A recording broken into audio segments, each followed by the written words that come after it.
क्या कभी इस बात पर गौर किया गया है कि हर साल जब नए सत्र की शुरुआत होती है या फिर कोई परीक्षा एकदम नज़दीक आ जाती है, तो अचानक से बाजार में नई किताबों और स्टेशनरी की बिक्री क्यों बढ़ जाती है? हाँ, ये तो है। एकदम से दुकानों पे भीड़ लग जाती है। बिल्कुल। और सिर्फ किताबें ही नहीं, मतलब दीवारों पर नए-नए एकदम कड़क टाइम टेबल चिपका दिए जाते हैं। एक एक ऐसा जोश पैदा होता है कि मानो इस बार तो सारे रिकॉर्ड टूट जाएंगे। शुरुआत में तो बहुत ऊर्जा होती है। हाँ, लेकिन मुश्किल से 4 या 5 दिन बीतते हैं और वो सारा का सारा रूटीन किसी ताश के महल की तरह ढह जाता है।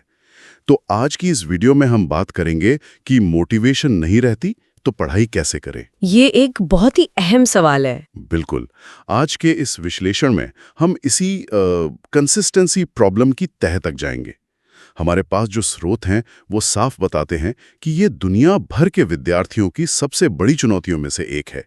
तो अब इस गहरी चर्चा की शुरुआत करते हैं। आखिर ये समस्या इतनी आम क्यों है? देखिए, अगर हम इसे साइकोलॉजी के नजरिए से समझें तो इसके पीछे एक बहुत ही गहरा कारण छिपा है। सबसे बड़ी भूल यही होती है कि अक्सर लोग मोटिवेशन और कंसिस्टेंसी को एक ही तराजू में तौलने लगते हैं।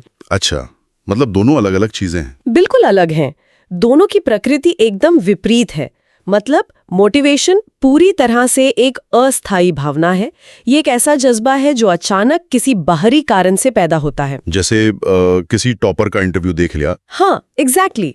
किसी सफल इंसान का इंटरव्यू देखकर, या कोई बहुत ही प्रेरणादायक कहानी सुनकर, या फिर कई बार अचानक से परीक्षा की तारीख सामने आ जाने के डर से भी। वो जो अचानक से पैनिक होता है। सही कहा। उस एक पल में शरीर में एक जबरदस्त ऊर्जा दौड़ जाती है। लेकिन मानव मस्तिष्क की भावनाओं की एक खासियत होती है, वे कभी स्थिर नहीं रहती।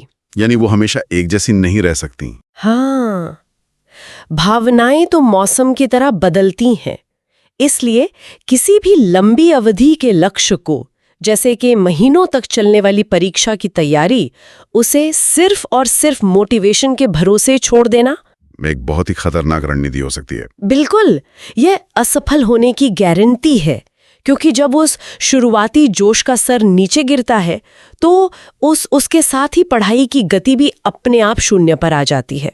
चलिए इसे थोड़ा और गहराई से समझते हैं। अगर मोटिवेशन की तुलना एक कार के स्पार्क प्लग से की जाए तो तस्वीर एकदम साफ हो जाती है। स्पार्क प्लग, ये एक दिलचस्प उदाहरण है। हाँ, मतलब सोचिए, ठंड की कोई सुबह हो, कार में चाबी घुमाई जाए तो स्पार्क प्लग का काम क्या होता है? एक तेज चिंगारी देना जिससे इंजन स्टार्ट हो सके। मोटिवेशन भी बिल्कुल वही चिंगारी है। जो आपको शुरुआत करने में मदद करती है। एग्जैक्टली। ये किसी भी विद्यार्थी को सोफे से उठाकर स्टडी टेबल की कुर्सी तक ले जा सकती है, पहली किताब खुलवा सकती है। लेकिन एक लंबी यात्रा तय करने के लिए, मतलब कई महीनों का सफर पूरा करने के लिए सिर्फ चिंगारी से काम नहीं चलता। इंजन को लगातार चालू रखने के लिए पेट्रोल की निरंतर सप्लाई चाहिए होती है। सही बात है, यानी एक सिस्टम की जरूरत होती है। तो सवाल ये उठता है कि अगर मोटिवेशन नाम की ये चिंगारी धोखा दे जाती है तो वो कौन सा सिस्टम है जो बिना थके किसी को भी लगातार आगे बढ़ा सकता है? इस दिशा में जो बात सबसे दिलचस्प है वो ये है कि एक मजबूत सिस्टम बनाने की शुरुआत बहुत ही बुनियादी कदम से होती है। और वो बुनियादी कदम क्या है? वो कदम है daily fixed study time set करना, यानी हर दिन पढ़ाई का एक निश्चित समय तय कर लेना। मतलब कोई एक फिक्स टाइम? हाँ, उदाहरण के लिए ये तय कर लेना कि चाहे दुनिया इधर की उधर हो जाए, सुबह 6 बजे से 8 बजे तक या फिर रात को 8 बजे से 11 बजे तक सिर्फ और सिर्फ पढ़ाई ही करनी है। सुनने में तो ये कोई बहुत नई बात नहीं लगती। लोग अक्सर टाइम टेबल बनाती हैं। सुनने में आम लगता है, लेकिन इसके पीछे न्यूरोसाइंस और व्यावहारिक मनोविज्ञान का एक बहुत ही गहरा सिद्धांत काम कर रहा है। अच्छा, तो क्या इसका मतलब ये है कि सिर्फ समय फिक्स कर देने से दिमाग के काम करने का तरीका बदल जाता है? 100% बदल जाता है। इंसान का दिमाग हमेशा अपनी ऊर्जा बचाने की कोशिश में लगा रहता है। ऊर्जा बचाने की कोशिश? हाँ, हर दिन जब किसी को ये सोचना पड़ता है कि आज पढ़ाई कब की जाए, अभी दोपहर में कर लूं या थोड़ा सो लेता हूं फिर शाम को पढ़ूंगा। ओह, ये तो रोज की कहानी है। बिल्कुल। और इन छोटे छोटे फैसलों को लेने में ही दिमाग के प्री फ्रंटल कॉर्टेक्स की बहुत सारी ऊर्जा खर्च हो जाती है। मनोविज्ञान में इसे डिसीजन फटीग कहा जाता है। डिसीजन फटीग यानी निर्णय लेने से होने वाली मानसिक थकान। सही कहा। जब पढ़ाई का समय पहले से तय होता है तो वो फैसला लेने की जरूरत ही खत्म हो जाती है। समय आते ही दिमाग खुद ब खुद स्टडी मोड में जाने के लिए तैयार होने लगता है। मतलब रोज रोज पढ़ाई शुरू करने से पहले जो एक मानसिक संघर्ष करना पड़ता है, जो कुछ से ही एक अंदरूनी लड़ाई लड़नी पड़ती है, वो खत्म हो जाती है। एकदम खत्म हो जाती है। समय फिक्स होने से वो काम धीरे धीरे एक आदत में बदल जाता है और ये आदत मोटिवेशन के पूरी तरह से गायब हो जाने के बाद भी इंसान को उसी कुर्सी पर जाकर बिठा देती है। वाह, तो चलिए मान लेते हैं कि सिस्टम बन गया, दिमाग की ऊर्जा बचाने के लिए समय भी तय कर लिया गया। लेकिन आखिर हम सब इंसान हैं। हाँ। हर दिन मौसम एक जैसा नहीं होता और ना ही इंसान का मूड। ये तो एक बहुत ही स्वाभाविक बात है ना? कभी किसी बात पर उदासी छाई होती है, कभी स्वास्थ्य ठीक नहीं होता, कभी परिवार में कोई तनाव होता है, या फिर बस यूं ही कोई भारीपन महसूस होता है। बिल्कुल, ऐसे दिन तो आते ही हैं। तो उन खराब मूड वाले दिनों में क्या किया जाए, जब तय समय का अलार्म तो बज जाए लेकिन अंदर से किताब खोलने की बिल्कुल भी इच्छा ना हो रही हो? ये एक बहुत ही व्यावहारिक और असली समस्या है और ठीक इसी जगह पर हमारे सिस्टम का दूसरा सबसे मजबूत हिस्सा काम में आता है। और वो क्या है? इसे मिनिमम टारगेट रूल या न्यूनतम लक्ष्य का नियम कहा जाता है। Minimum target rule? हाँ, यह नियम बेहद स्पष्ट है। जिस दिन मूड बहुत अच्छा है, ऊर्जा का स्तर ऊंचा है, उस दिन अपनी पूरी क्षमता के अनुसार ज्यादा से ज्यादा पढ़ाई की जा सकती है। वो तो हर कोई करता है। अच्छे दिन में तो पढ़ाई हो ही जाती है। लेकिन एक विद्यार्थी की असली परीक्षा उस दिन होती है जिस दिन उसका मूड बिल्कुल खराब हो। उस बुरे दिन के लिए एक न्यूनतम लक्ष्य पहले से तय होना चाहिए जिसे हर हाल में पूरा करना ही है। न्यूनतम लक्ष्य से आपका क्या तात्पर्य है? मतलब क्या ये कुछ पन्नों या किसी निश्चित समय तक सीमित होता है? ये इतना छोटा और आसान होना चाहिए कि खराब से खराब स्थिति में भी इसे पूरा करना असंभव या बोझिल ना लगे। जैसे कि कोई उदाहरण? उदाहरण के तौर पे ये लक्ष्य हो सकता है कि आज बिल्कुल भी पढ़ने का मन नहीं है, लेकिन मैं कम से कम 30 मिनट तो किताब खोलकर बैठूंगा ही। सिर्फ 30 मिनट? या फिर आज कोई भी नया चैप्टर शुरू नहीं किया जाएगा, बस पिछले चैप्टर के कम से कम 10 सवाल सॉल्व कर लिए जाएंगे, बस इतना ही। अच्छा, तो सिर्फ 10 सवाल? हाँ, इसका मुख्य उद्देश्य ये बिल्कुल नहीं है कि उस दिन बहुत बड़ा सिलेबस खत्म किया जाए या कोई नया कॉन्सेप्ट सीखा जाए। इसका एकमात्र उद्देश्य ये है कि पढ़ाई की जो एक निरंतरता बनी हुई है वो टूटनी नहीं चाहिए। यहाँ एक बहुत ही दिलचस्प, मतलब एक स्वाभाविक सा सवाल उठता है, क्या ये नियम खुद को धोखा देने जैसा नहीं है? खुद को धोखा देना? वो कैसे? मेरा मतलब है, जो विद्यार्थी रोज 6 घंटे पढ़कर अपना सिलेबस कवर कर रहा हो, अगर वो किसी दिन सिर्फ 30 मिनट पढ़ता है या सिर्फ 10 सवाल हल करता है, तो एकेडमिक तौर पर तो उसे कोई खास फायदा नहीं हो रहा। फिर इसका क्या औचित्य है? ये संदेह बहुत ही जायज है। अगर हम इसे सिर्फ और सिर्फ उस एक दिन की पढ़ाई की मात्रा के नजरिए से देखेंगे तो 30 मिनट वाकई बहुत कम लगेंगे। वही तो मैं कह रहा हूँ, 30 मिनट में कोई क्या ही उखाड़ लेगा। लेकिन अगर हम इसके पीछे के विज्ञान पर गौर करें और इसे लंबे परिदृश्य से जोड़कर देखें तो ये खुद को धोखा देना नहीं है। तो फिर ये क्या है? ये अपने दिमाग की प्रोग्रामिंग और अपनी आइडेंटिटी को मरने से बचाना है। जब कोई व्यक्ति लगातार कई दिनों तक कोई काम करता है और फिर अचानक एक दिन कुछ भी नहीं करता, यानी उसका प्रयास एकदम जीरो हो जाता है? बिल्कुल, तो वो जीरो बहुत भारी पड़ता है। एक बार चेन टूटने से जो निराशा और गिल्ट पैदा होता है वो एक अदृश्य दीवार बन जाता है, जो अगले दिन भी पढ़ाई शुरू करने में बाधा डालता है। एकदम सही। लेकिन जब खराब दिन में भी 30 मिनट की पढ़ाई कर ली जाती है तो वो जीरो इफेक्ट खत्म हो जाता है। ओहो, मतलब वो व्यक्ति खुद को ये बता पाता है कि मैं वो इंसान हूं जो हर दिन पढ़ता है, चाहे परिस्थितियां कैसी भी हों। बिल्कुल, वे 30 मिनट सिलेबस पूरा करने के लिए नहीं बल्कि आदत को जिंदा रखने के लिए होते हैं। तो इसका सीधा सा मतलब यह है कि हम एक भारी पहिए के मोमेंटम को रुकने नहीं दे रहे हैं। भारी पहिए का मोमेंटम? हाँ, मान लीजिए एक बहुत भारी पहिए को एक बार ताकत लगाकर घुमा दिया गया है, तो उसे लगातार घुमाते रहने के लिए हर बार उतनी ताकत नहीं लगानी पड़ती, बस बीच बीच में हल्का सा धक्का देते रहना पड़ता है ताकि वो रुके ना। बहुत ही बेहतरीन उदाहरण है। क्योंकि अगर वो एक बार रुक गया तो उसे दोबारा शुरू करने में फिर से उतनी ही भारी ताकत लगानी पड़ेगी। 30 मिनट की पढ़ाई वही हल्का सा धक्का है जो पहिए को रुकने से बचाती है। ये बहुत ही सटीक तरीके से इस नियम को समझाता है। अब जब ये स्पष्ट हो गया है कि रोज अपने तय समय पर बैठना है और बुरे दिनों में न्यूनतम लक्ष्य को पूरा करना है, तो अगला सवाल ये सामने आता है कि इंसान इस निरंतरता को हफ्तों और महीनों तक कैसे खींचे? बिल्कुल, सिर्फ दृढ़ इच्छा शक्ति के बल पर महीनों तक एक ही रूटीन का पालन करना उबाऊ हो सकता है। बोरिंग तो हो ही जाता है, इंसान है आखिर। इसीलिए इसके लिए प्रोग्रेस ट्रैकिंग यानी अपने प्रगति को मापने के तरीके और रिवॉर्ड सिस्टम का सहारा लेना पड़ता है। प्रोग्रेस ट्रैकिंग यानी ये देखना कि पीछे मुड़कर देखने पर कितनी दूरी तय कर ली गई है। लेकिन इसे रोजमर्रा की जिंदगी में कैसे लागू किया जाए?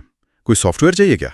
अरे नहीं, इसके लिए किसी महंगे सॉफ्टवेयर की नहीं, बस एक साधारण से कैलेंडर की आवश्यकता होती है। एक दीवार वाला कैलेंडर? हाँ, जो भी पढ़ाई का तय समय है, जब वो पूरा हो जाए तो दीवार पर टंगे उस कैलेंडर पर उस दिन के ऊपर एक बड़ा सा लाल या काले रंग का क्रॉस लगा दिया जाए। वो मार्क किया जाए जिस दिन पढ़ाई हुई हो। हाँ, और उस दिन को भी जिस दिन न्यूनतम लक्ष्य पूरा किया गया हो। जब कुछ दिनों बाद उस कैलेंडर पर नजर जाती है और लगातार 5, 10 या 15 दिनों तक बिना किसी रुकावट के वो निशान दिखाई देते हैं, तो वो एक चेन बन जाती है। बिल्कुल, और वो एक बहुत ही शक्तिशाली दृश्य होता है। इंसान का मनोविज्ञान कुछ इस तरह काम करता है कि उसे खुद की बनाई हुई वो चेन बहुत प्यारी हो जाती है। इंसान स्वभाव से अपनी ही मेहनत को बर्बाद होते हुए नहीं देख सकता। एकदम सही। वे निशान इस बात का ठोस सबूत होते हैं कि प्रयास किया जा रहा है, और फिर कोई भी खुद उस मोमेंटम को तोड़ने का कारण नहीं बनना चाहता। तो एक तरह से कैलेंडर वो आईना है जो रोज की मेहनत को दिखा रहा है। लेकिन आपने रिवॉर्ड सिस्टम का भी जिक्र किया था, इसका क्या मतलब है? रिवॉर्ड सिस्टम का मतलब है सफलता की राह पर चलते हुए खुद को छोटे छोटे इनाम देना। क्या ये वाकई जरूरी है? बहुत जरूरी है। जब लंबे समय तक लगातार मानसिक मेहनत की जाती है तो हमारे दिमाग को ये महसूस होना चाहिए कि इस सारी थकान और त्याग का कोई सुखद परिणाम भी है। तो किस तरह के इनाम की बात हो रही है यहाँ? जब कोई सप्ताह भर का लक्ष्य पूरा हो जाए तो खुद को एक छोटा सा इनाम जरूर दिया जाना चाहिए।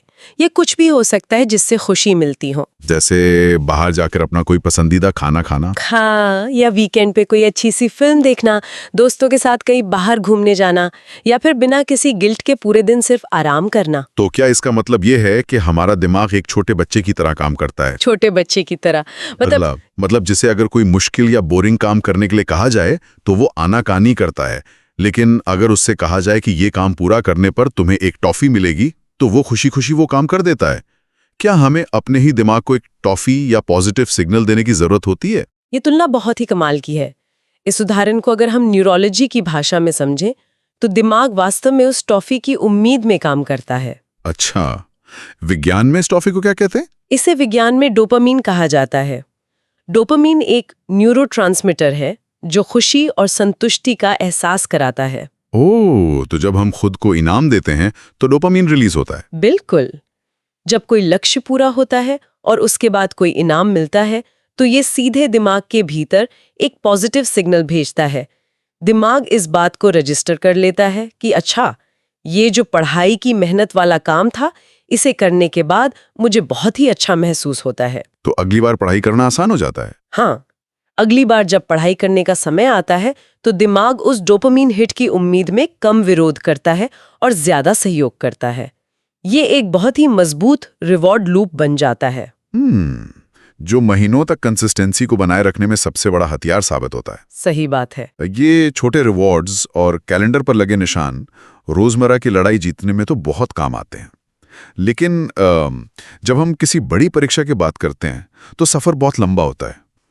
बहुत लंबा और थका देने वाला, है ना? कई बार ऐसा दौर भी आता है जब पढ़ाई का दबाव बहुत अधिक लगने लगता है, सिलेबस किसी पहाड़ जैसा लगने लगता है और ऐसा महसूस होता है कि ये सब छोड़ के कोई आसान रास्ता चुन लिया जाए। ऐसे पल हर विद्यार्थी के जीवन में आते हैं। तो ऐसी अंधकार भरी स्थिति में जब छोटी छोटी टॉफियां या डोपामिन लूप काम नहीं आते, तब किस चीज की जरूरत होती है? ऐसी चुनौतीपूर्ण स्थिति में सिर्फ सिस्टम काम नहीं करता, तब एक बहुत ही गहरे और बड़े कारण की जरूरत होती है। बड़े कारण से आपका क्या मतलब है? मतलब अपने पर्पस या उद्देश्य को बिल्कुल अपनी आंखों के सामने रखने की जरूरत होती है। हर उस इंसान के पास जो दिन रात पढ़ाई में खपा रहा है, कोई ना कोई मजबूत कारण जरूर होता है। हाँ, बिना कारण के तो कोई इतनी मेहनत नहीं करेगा। बिल्कुल। वो कारण क्या है? क्या वो परिवार की आर्थिक स्थिति सुधारने के लिए है? क्या ये एक अच्छी नौकरी पाने के लिए है? या फिर आत्मसम्मान की लड़ाई है? या एक बेहतर जिंदगी की तलाश है? हाँ, जो भी वो मूल कारण है, उसे सिर्फ दिमाग के किसी कोने में रखना काफी नहीं होता, क्योंकि मुश्किल वक्त में दिमाग सबसे पहले उसी कारण को भूलता है। ये तो बहुत सच बात कही आपने। दबाव में इंसान अक्सर भूल जाता है कि उसने शुरुआत क्यों की थी। तो फिर उस कारण को भूलने से कैसे बचाया जाए? इसका एक बहुत ही सीधा और असरदार तरीका है। उस कारण को बहुत ही स्पष्ट शब्दों में एक कागज पर लिखना चाहिए। सिर्फ एक कागज पर? हाँ, और उसे अपने स्टडी टेबल के ठीक सामने दीवार पर चिपका देना चाहिए, जहां आपकी नजर सबसे ज्यादा जाती है। तो इसका मतलब है कि वो लिखा हुआ कागज एक तरह का विजुअल एंकर बन जाता है? विजुअल एंकर, हाँ, आप ऐसा कह सकते हैं। मतलब जब भी व्यक्ति रोज उस डेस्क पर बैठता है तो वो लिखा हुआ कारण उसे घूर रहा होता है।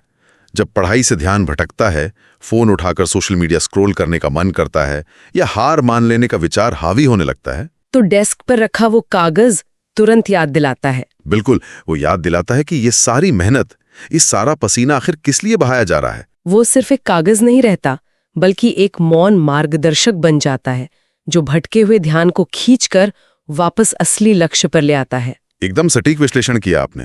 ये उस शुरुआती मोटिवेशन को, जो कभी हवा हवाई हुआ करती थी, एक ठोस और स्थायी उद्देश्य में बदल देता है। यानी बाहरी प्रेरणा को आंतरिक शक्ति में बदल देता है। हाँ, बिल्कुल यही होता है। ये बहुत ही शक्तिशाली विचार है।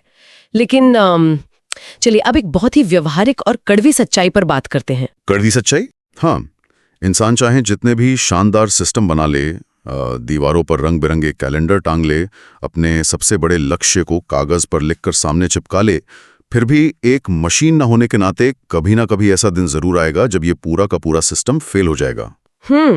आप सही कह रहे हैं, ऐसा होता ही है। कोई ऐसा दिन आएगा जब पढ़ाई बिल्कुल नहीं हो पाएगी। शायद अचानक कोई इमरजेंसी आ जाए या स्वास्थ्य बहुत ज्यादा बिगड़ जाए। बिल्कुल। उस स्थिति में क्या किया जाए? जब वो चेन, वो मोमेंटम जिसे बचाने के लिए महीनों मेहनत की गई थी, वो अचानक टूट जाए, तो वापसी कैसे की जाए? अगर हम इसे बड़े परिदृश्य से जोड़कर देखें तो कंसिस्टेंसी का मतलब हरगिज परफेक्शन नहीं होता है। परफेक्शन नहीं होता मतलब चूक हो सकती है? बिल्कुल हो सकती है। कंसिस्टेंसी का मतलब ये नहीं है कि कभी कोई चूक ना हो। सबसे बड़ी गलती जो ज्यादातर विद्यार्थी करते हैं वो ये है कि जब उनसे एक दिन की पढ़ाई छूट जाती है तो वे उस एक दिन की गलती को पूरे हफ्ते या महीने की विफलता मान लेते हैं। वो गिल्ट में चले जाते हैं। हाँ, वे उस अपराध बोध के जाल में इतना गहरे उलझ जाते हैं कि सोचने लगते हैं अब तो रूटीन टूट ही गया, अब क्या फायदा, अब अगले सोमवार से या अगले महीने की पहली तारीख से ही दोबारा शुरू करूंगा। अरे हाँ, ये अगले सोमवार से वाली मानसिकता तो बहुत आम है। यही ऑल और नथिंग यानी सब कुछ या कुछ नहीं वाली जो सोच है, यही कंसिस्टेंसी की सबसे बड़ी दुश्मन है। ये बिल्कुल वैसा ही है कि मान लीजिए किसी ने नया महंगा मोबाइल फोन खरीदा, अचानक हाथ से छूटा और जमीन पर गिर गया। स्क्रीन पर एक छोटी सी खरोच आ गई। अब उस खरोच को देखकर क्या कोई ये कहता है कि अरे यार, फोन तो गिर ही गया है, इसमें खरोच आई गई है, चलो अब इसे पत्थर से कुचलकर पूरा ही तोड़ देते हैं? नहीं, कोई बेवकूफी ऐसा करेगा। जाहिर है कोई ऐसा नहीं करता। इंसान उसे तुरंत उठाता है, साफ करता है और आगे से ज्यादा ध्यान रखता है। एक दिन पढ़ाई ना होना बिल्कुल उस फोन के गिरने जैसा है। यह तुलना उस गिल्ट ट्रैप को बहुत ही खूबी से समझाती है। वास्तव में यही नजरिया अपनाना चाहिए। अगर एक दिन पढ़ाई मिस हो जाए तो उसके लिए खुद को कोसने या गिल्ट में डूबने के बजाय अगले दिन सुबह उठकर वापस शून्य से शुरुआत करनी चाहिए, जैसे कल कुछ हुआ ही ना हो। बिल्कुल।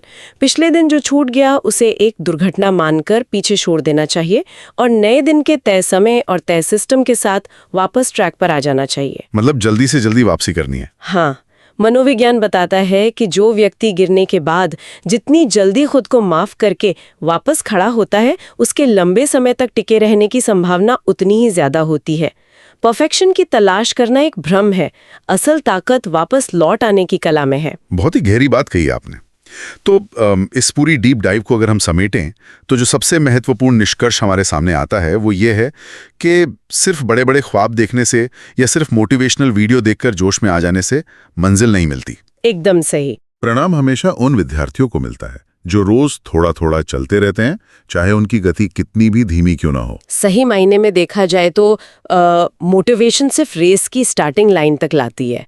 वो शुरुआत करवा सकती है, लेकिन ये केवल कंसिस्टेंसी और एक मजबूत सिस्टम है जो आपको मंजिल तक पहुंचाता है। बिल्कुल, रोज का अनुशासन, अपने तय समय पर पढ़ाई शुरू करना, खराब दिन में अपना मिनिमम टारगेट पूरा करना अपनी प्रगति को ट्रैक करना, और एक दिन छूट जाने पर खुद को माफ करके दोबारा शुरुआत करना, यही वो व्यवहारिक तरीका है जो सफलता की गारंटी देता है।